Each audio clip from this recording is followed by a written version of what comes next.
This is Sylvia Saber with OpTv Global Headlines, starting with the top international stories for the day.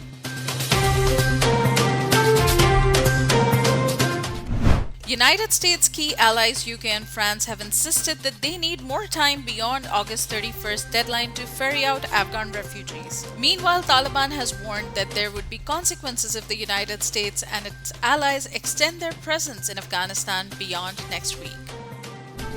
Western security forces exchanged fire with unidentified gunmen at Kabul airport. One Afghan was killed and 3 others were injured in a dawn firefight, according to German military.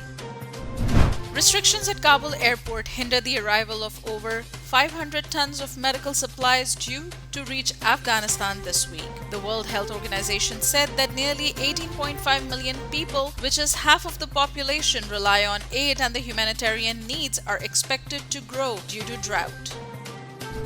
The Taliban were in position near the Panjshir Valley and had retaken 3 districts in northern Afghanistan that fell to local militia groups last week. Taliban forces had cleared the districts and were established in Badakhshan, Takhar, and Andrab near the Panjshir Valley. The key Taliban leader Khalilur Rahman Haqqani said that the Islamic Emirates of Afghanistan would be a representative government of all political groups and the local communities. The Taliban senior leader, however, did not specify any proper structure for the government, but said talks for the formation of an inclusive government was in progress with various leaders.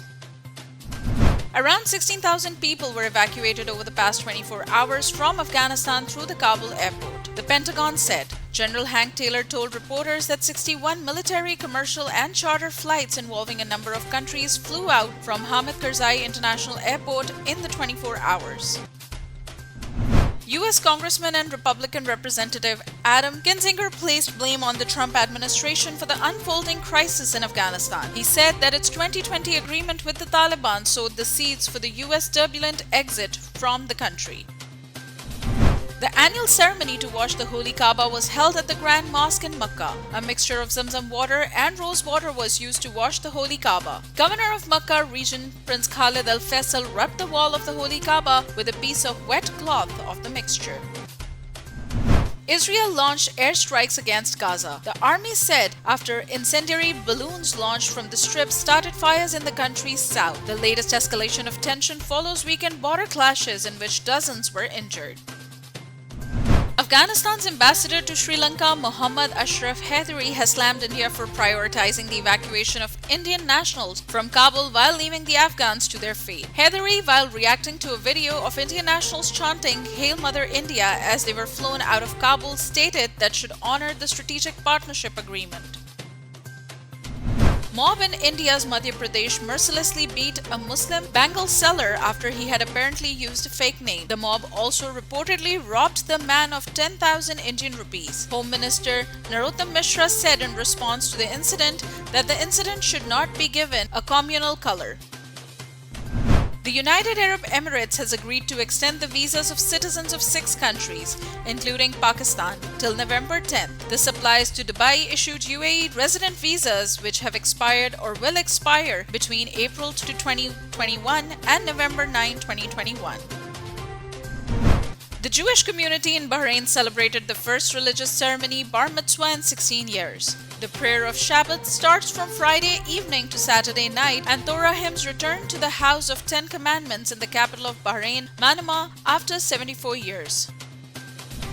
International students are unable to make it for the start of the academic year for United States educational institutions due to delay in visa processing. New international student enrollment in the United States dropped 43% in fall 2020 from the year prior hike. The number of new students who actually made it onto campus in person declined by 72%. Up next, we have the national updates.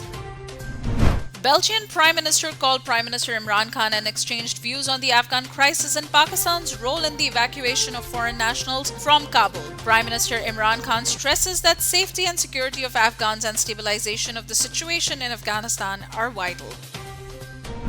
Managing Director of International Monetary Fund thanked Prime Minister Imran Khan for safe evacuation of staff from Afghanistan. The IMF official said that Pakistan's efforts at the highest levels amid immensely difficult and complex situation are absolutely critical to this successful evacuation. Pakistan has evacuated over 3,000 foreigners from Afghanistan to date. Foreign Minister Shah Mahmood Qureshi said 5 embassies, including Pakistan's embassy, are functioning in Kabul after the Taliban seized control of war-ravaged Afghanistan.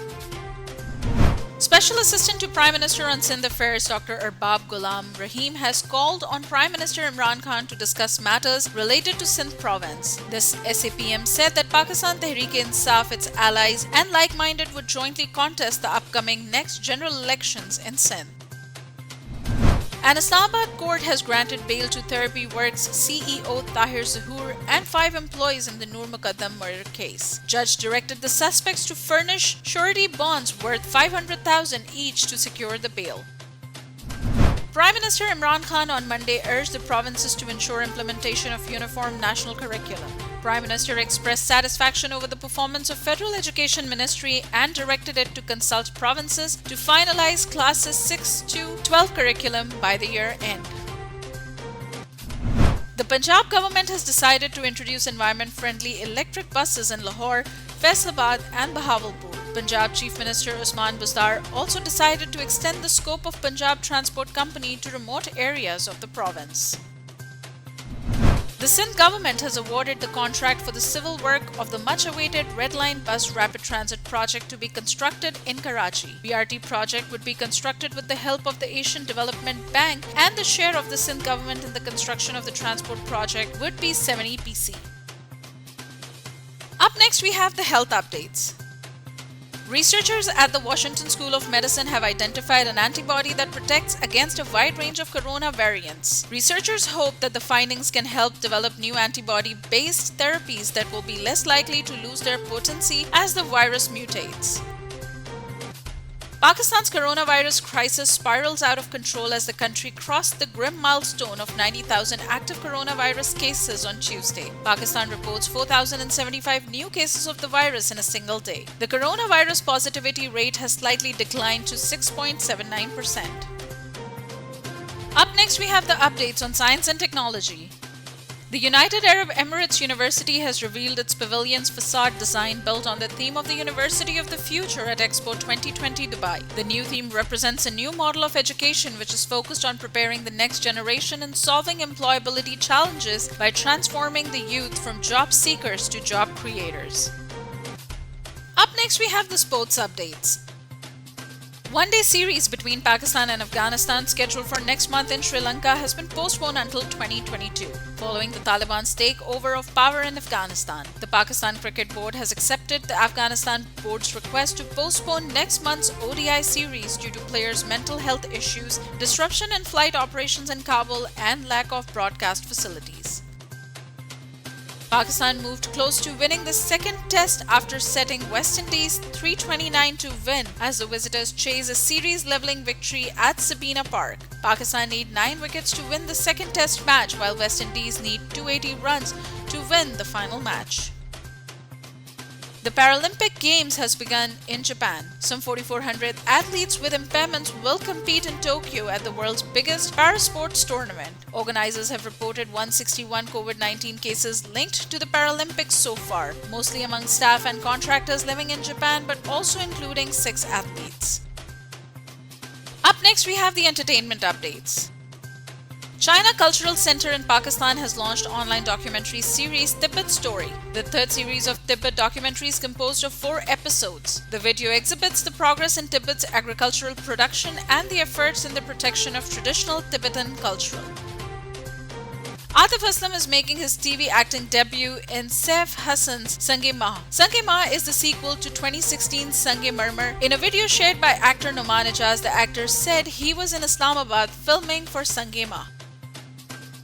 Model Sadaf Kamal is launching her own fashion line. She announced the news on Instagram and asked for prayers and support, but didn't give away any details about the brand itself.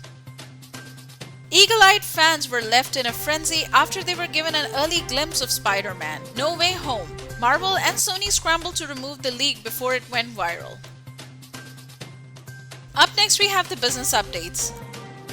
Pakistani witnesses record improvement in business confidence. The overall business confidence score in Pakistan now stands at a positive score of 9%, a record improvement by 59% from the previous negative 50% score in the Wave 19 survey.